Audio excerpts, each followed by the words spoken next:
Welcome to Samba Samba. Enjoy the video. You begin now by confirming the essentials: your Apple ID address, a trusted device or phone number, and access to the recovery email. Once done, go to I forget Apple. And type the Apple ID exactly. You will be prompted for verification. Choose to receive a code on a trusted device or phone number.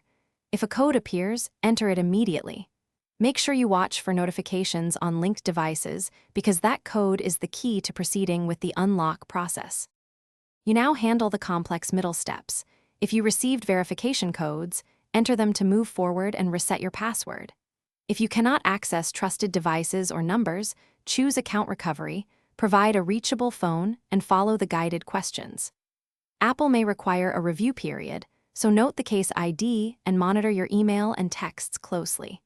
Make sure to respond quickly to any follow-up requests for details or verification, because timely replies shorten the recovery timeline and restore access faster.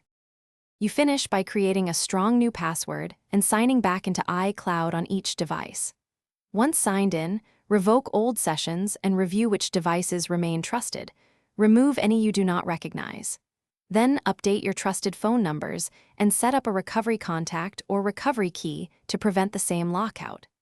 If something goes wrong, contact Apple support with your recovery case ID and, if asked, a photo ID. This speeds final verification and solves stubborn problems. Thanks for watching. Consider subscribing if we helped you.